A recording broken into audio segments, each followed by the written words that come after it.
Um alerta dos médicos. Uma infração às leis de trânsito. E crianças se tornam vítimas da imprudência de motociclistas. Uma colisão no ar, 2 aviões batem e 4 pessoas morrem no interior de São Paulo. Disputa acirrada no mercado de trabalho. Bares e restaurantes saem à caça de bons cozinheiros.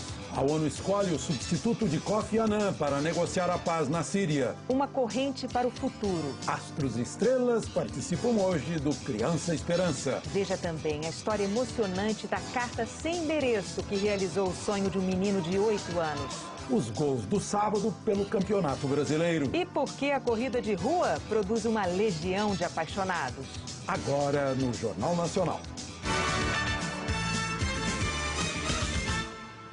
Boa noite. Boa noite. 25% dos leitos pediátricos do maior hospital de emergência do Nordeste estão ocupados com vítimas de acidentes com motos. Nas ruas do Recife, nossos repórteres acompanharam situações que podem explicar esse índice. Veja na reportagem de Mônica Silveira. Nenhuma autoridade de trânsito está vendo. E aí vale tudo. Dirigir sem capacete. 3 numa moto, criança espremida no meio, sozinha na garupa. Isso acontece bem na porta de uma escola no Recife. O Código de Trânsito Brasileiro diz que conduzir motocicleta, motoneta ou ciclomotor transportando criança menor de 7 anos ou que não possa cuidar da própria segurança é infração gravíssima. A multa é de R$ 191, mais 7 pontos na carteira de habilitação. Mas este homem não dá a mínima para a proibição e nem para a proteção das crianças. Era o pai que dirigia a motocicleta onde Vitória, de 2 anos, ia acompanhada também de uma tia. Eles bateram em outra moto. A gente ia para casa, leva ela para casa, aí colocou, né? A gente nem sabia acontecer também, né? Estas crianças dificilmente ficam menos de 45 dias internadas, muitas vezes imobilizadas, e entre uma cirurgia e outra. Rafael está no hospital há mais tempo. São 7 meses. Fraturou as 2 pernas, o fêmur, um braço e a bacia.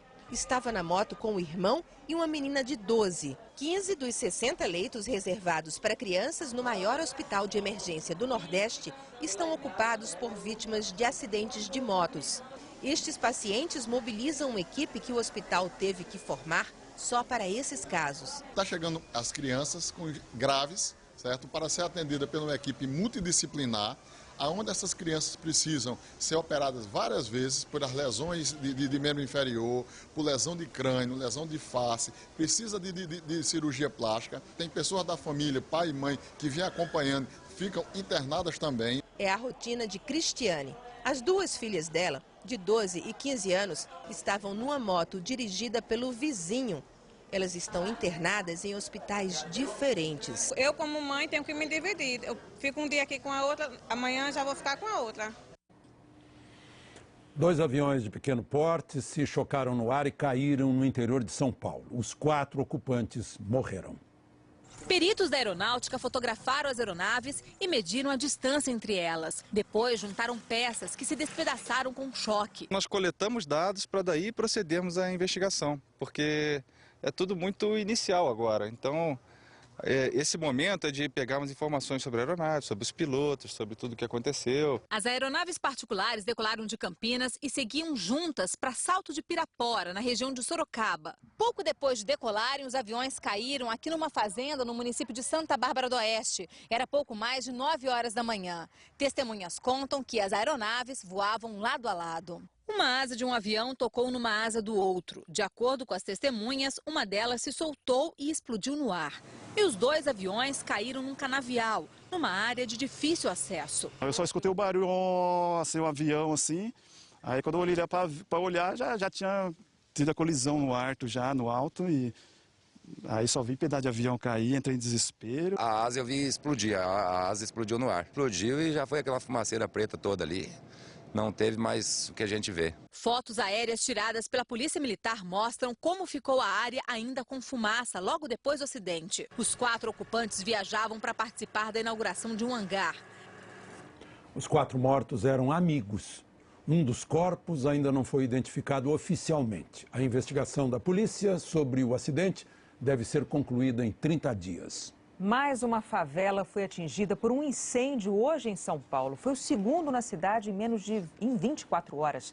O fogo se espalhou rapidamente pelos barracos da favela Alba, na zona sul de São Paulo, e só foi controlado com a chegada de 10 viaturas do Corpo de Bombeiros.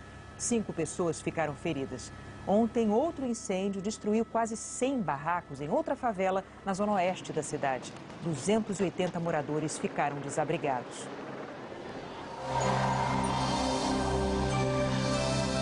Nem sinal de chuva em São Paulo amanhã e olha que a cidade já sofre com a secura do ar há um mês. Neste domingo, o risco de acontecer um incêndio é maior nessas regiões aqui do mapa que estão em vermelho, desde o oeste de São Paulo até o norte do Piauí.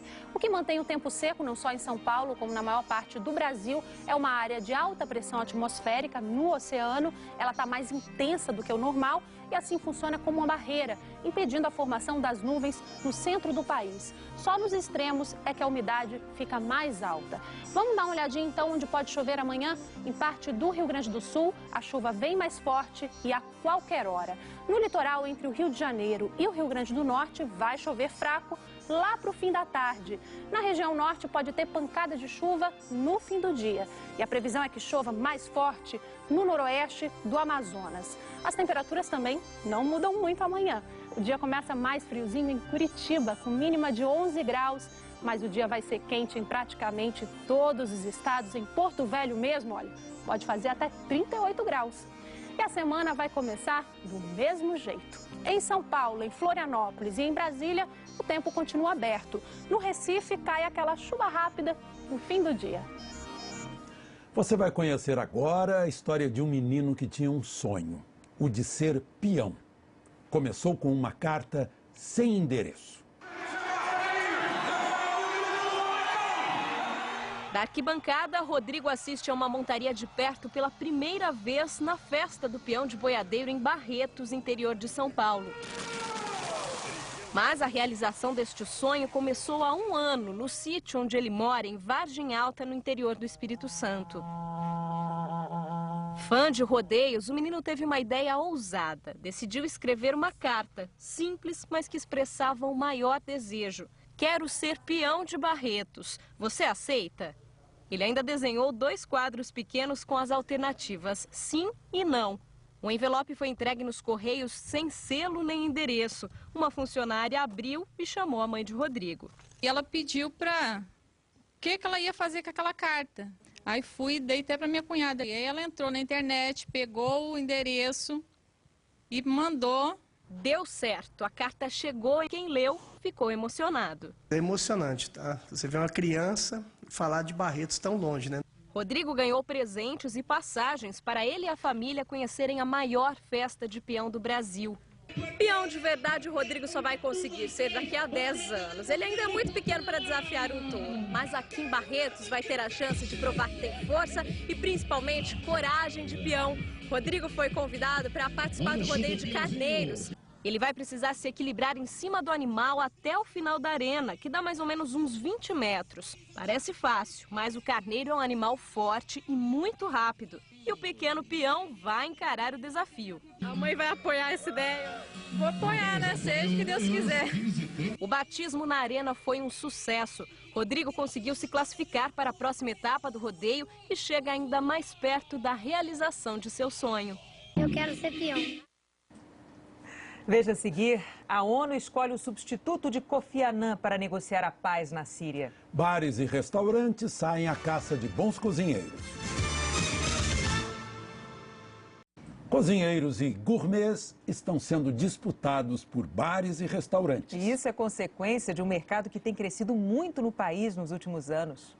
Cafezinho e pão com manteiga até às 11 da manhã. Depois disso, a padaria vira restaurante, com todas as mesas ocupadas. A vantagem é que depois que a gente almoça, tem uma sobremesa, um bolo, um cafezinho. Nos últimos anos, o brasileiro passou a comer mais fora de casa. E os gastos em restaurantes, lanchonetes e padarias já comprometem 31% do orçamento familiar.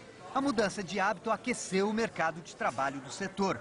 Até 2014, devem ser abertas 300 mil vagas no país ligadas à gastronomia. Só neste ano serão 120 mil novos empregos de cozinheiro, auxiliar de cozinha, barista, garçom e garçonete. De cada 4 vagas criadas no setor da gastronomia, uma acaba ficando sem ser preenchida por falta de profissionais. O serviço exige lá os seus sacrifícios, trabalhar nos fins de semana, muitas vezes à noite, mas isso também pode virar uma vantagem para o salário. Adicional noturno, feriado que paga em dobro. Quanto que dá isso no salário? 10%.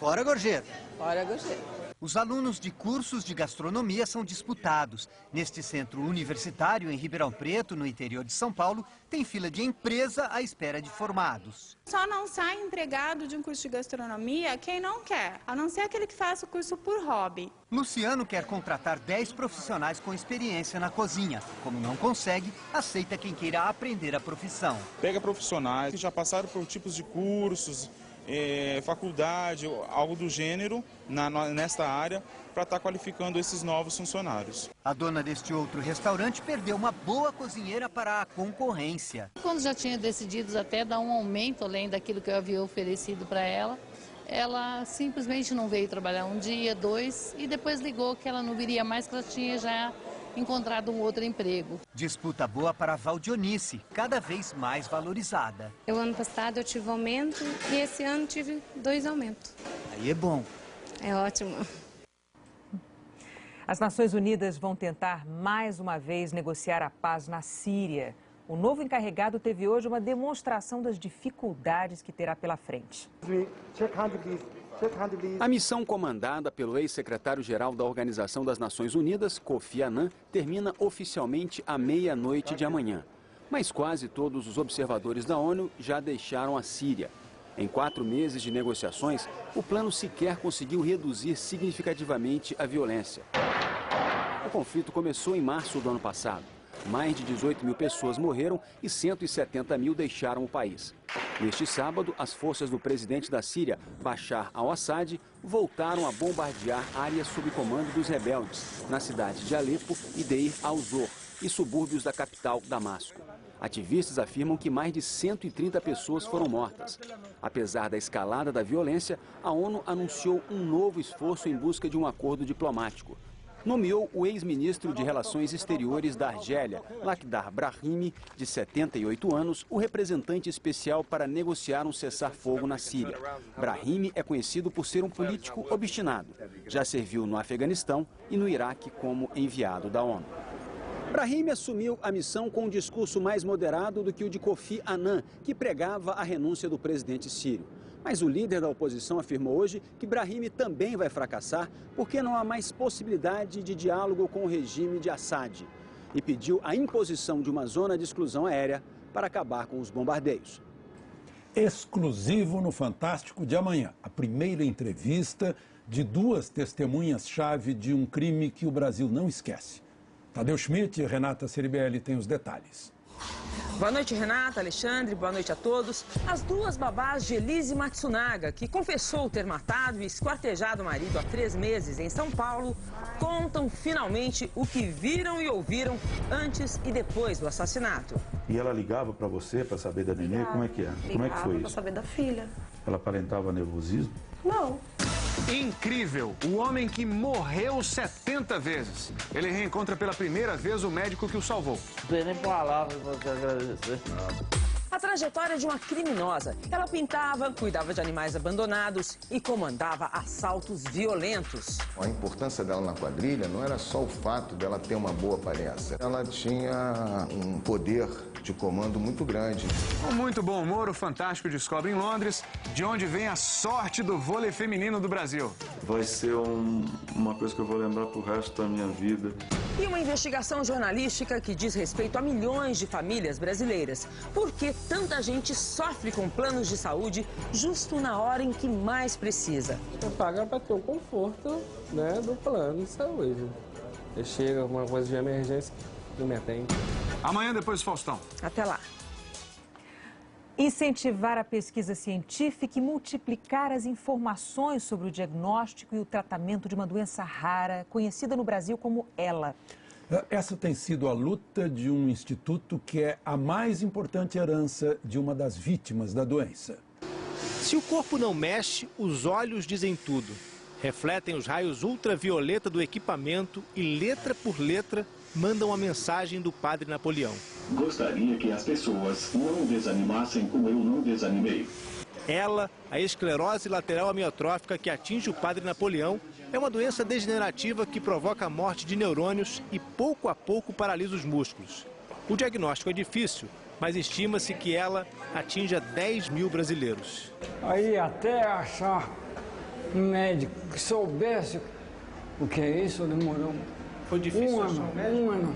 No fim dos anos 90, um engenheiro obstinado teve a mesma dificuldade e resolveu chamar a atenção do Brasil. Paulo Gontijo incentivou cientistas, escreveu sobre a doença e, antes de morrer, fez um pedido. Ele deixou assim como escrito mesmo, que ele queria que se criasse a fundação. Ele falou exatamente assim: façam pela humanidade. Marcela e os irmãos criaram o Instituto Paulo Gontijo com a missão principal de esclarecer pacientes e médicos. Por incrível que pareça, num tempo em que existe material médico sobre quase tudo o que é doença na internet, uma grande dificuldade para esses pacientes e para as famílias deles é a falta de informação confiável. No site Todos por Ela, informações atualizadas e uma ferramenta para orientar pacientes. É um manual interativo sobre a doença. O Instituto Paulo Gontijo fez parceria com a ACD em São Paulo. No Hospital de Base em Brasília vai ajudar numa reforma para dobrar o atendimento. E assim pretende criar centros de referência por todo o Brasil. Eu quero ter mais gente tratando, eu quero mais gente diagnosticando, eu quero mais cuidadores especializados em cuidar de ela, para que a hora que a gente recebe telefone, e-mail, gente desesperada aqui, querendo saber aonde eu vou me tratar, e a gente ter suporte de atendimento. Essa doença complicadíssima que aqui no Brasil ficou conhecida como ELA, foi diagnosticada na França em 1874, mas até hoje a ciência não conseguiu explicar como ela acontece. E sem saber as causas, é praticamente impossível encontrar uma cura. Aqui no Centro do Genoma Humano da Universidade de São Paulo, pesquisadores deram passos importantes nessa direção. Eles usam ratinhos, fazem pesquisas genéticas e investigam uma proteína nos neurônios responsáveis pelos movimentos. Talvez explique todos os casos, porque encontrou-se a diminuição dessa proteína na autópsia de pacientes com formas isoladas de ELA. Então, por isso que nós estamos assim apostando muito nessa pesquisa. Parte da herança de Paulo Gontijo é usada para incentivar a pesquisa. A bióloga Agnes Nishimura trabalhava na USP quando identificou um gene causador de ELA. Foi a primeira ganhadora do prêmio IPG de Medicina.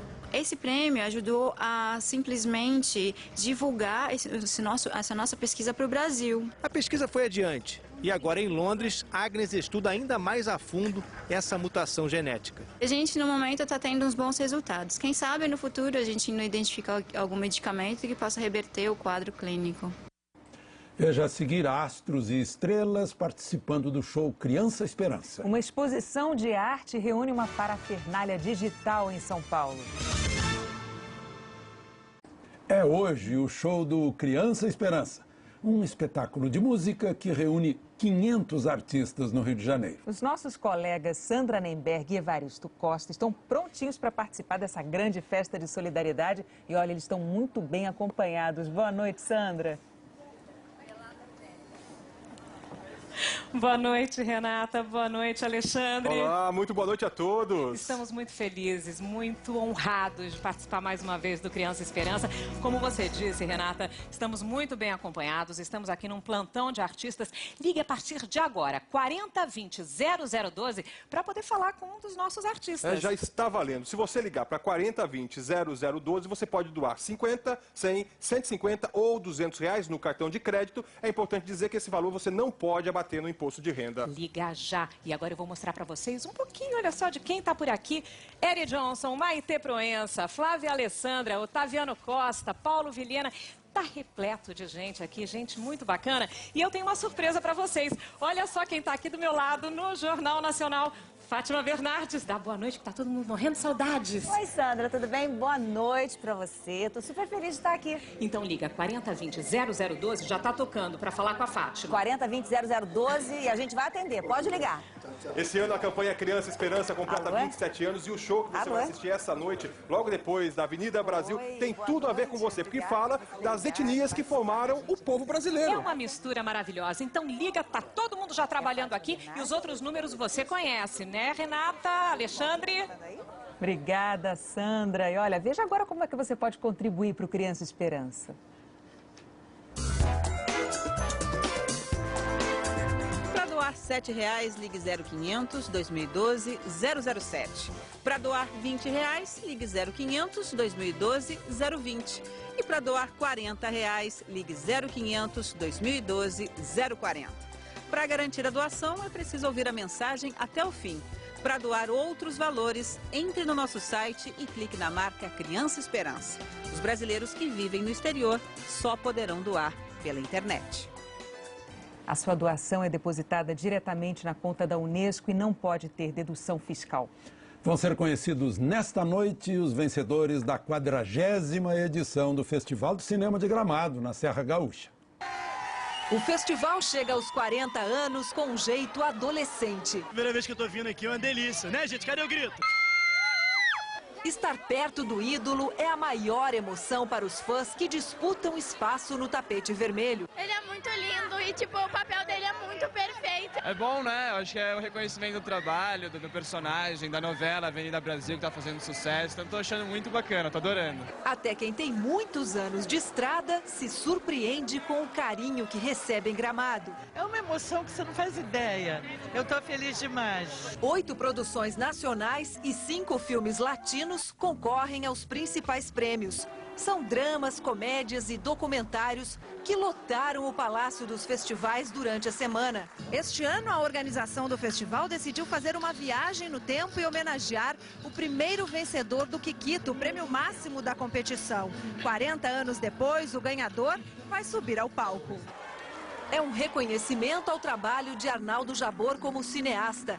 Na primeira edição do festival, ele levou o Kikito, Por Toda Nudez Será Castigada, uma das adaptações mais importantes de Nelson Rodrigues para o cinema. É maravilhoso, eu acho que é sinal que o filme, de alguma maneira, ele ficou vivo esses anos todos. É a magia do cinema, que para os fãs de Gramado acontece todas as noites do festival. Ver os artistas que eu lá em casa olho pequenininho na TV, aqui eu vejo eles corpo inteiro, posso abraçá-los, posso beijá-las, as artistas, as atrizes bonitas, né? Pô, coisa maravilhosa isso aí. Em São Paulo, arte e tecnologia estão juntas numa exposição em que máquinas estranhas criam situações mais estranhas ainda. Veja na reportagem de Neide Duarte. A exposição começa na rua. Quando a poluição do ambiente aumenta, estas cordas vibram e estimulam as amoreiras a se chacoalhar, tirando a poeira acumulada nas folhas. A arte é digital. Une a tecnologia de ponta à criatividade da ciência de garagem. Acho que o que a exposição tem de mais interessante é a diversidade de linguagens e formatos, como nós estamos consumindo e trabalhando com as mídias e com as tecnologias. Esta máquina já destruiu 45 celulares fora de uso para delírio da plateia. Você gostaria de quebrar seu celular? Ah, não, né? Porque o meu precisa. Ser uma celebridade é um golpe de sorte. Não é preciso muito esforço. É só chegar aqui, neste microfone, falar bem alto aqui. E enquanto a gente fala, olha lá, a gente está no ar, no meio da programação da TV. Alô, estamos aqui? Alô? 1, 2, 1, 2, 1, 2, 1, 2, 1, 2, 1, 2. Tudo nesta foto aérea é realidade, menos a montagem. Da forma que os caminhões estão colocados, não existe saída possível. Com latas, caixas de papelão e de madeira, o fotógrafo construiu as próprias máquinas fotográficas e registrou estas imagens. Outro artista fotografou rostos num carnaval nos anos 70 e acrescentou a eles novas cores e formas. Quem passar por aqui pode ganhar uma música personalizada. A música nasce a partir das nossas medidas. Esta máquina mede a nossa pulsação, a altura e o peso. E a partir daí, compõe uma música. O peso dá as notas graves, a altura, as notas agudas. E a pulsação, o ritmo.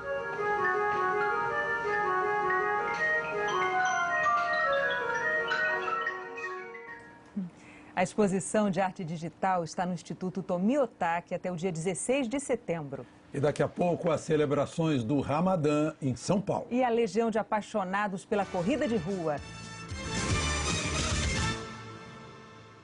Muçulmanos do mundo inteiro celebram o fim do Ramadã, um mês de jejum para os seguidores da religião.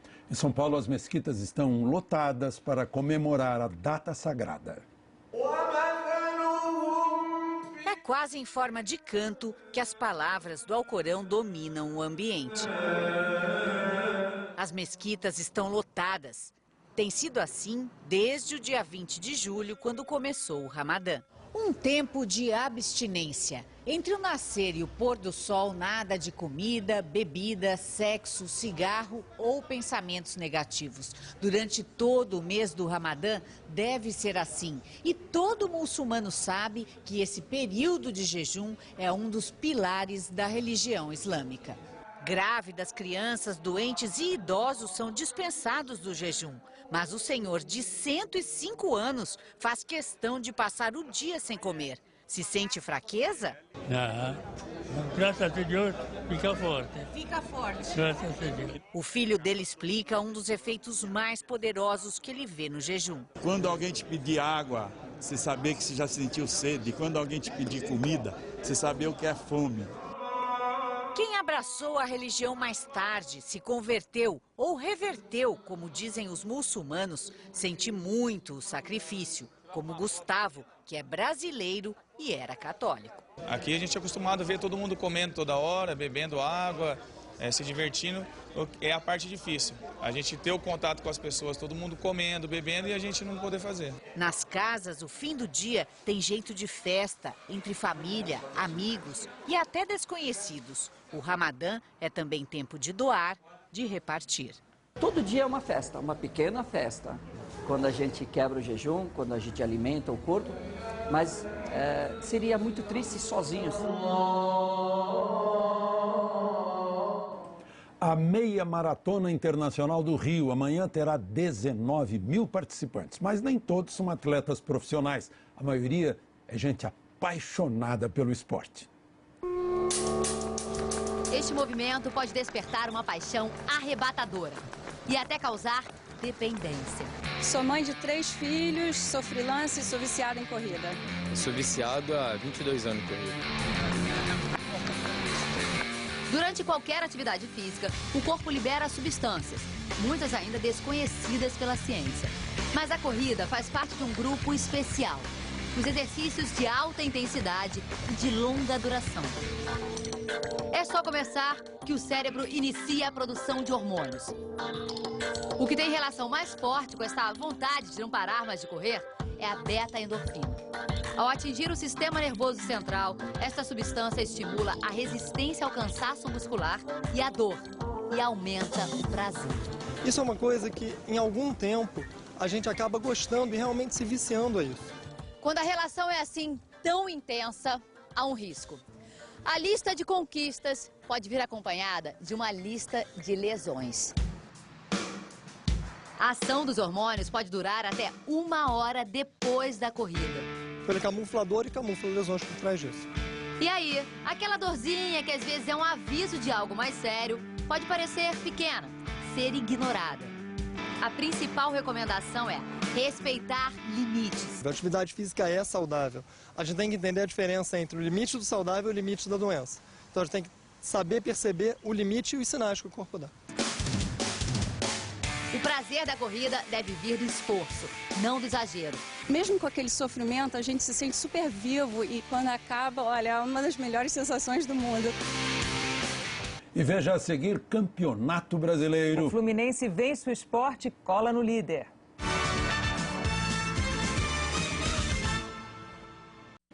Dois jogos abriram hoje a 18ª rodada da Série A do Campeonato Brasileiro. Fluminense e Náutico venceram. Começamos com os gols da Série B.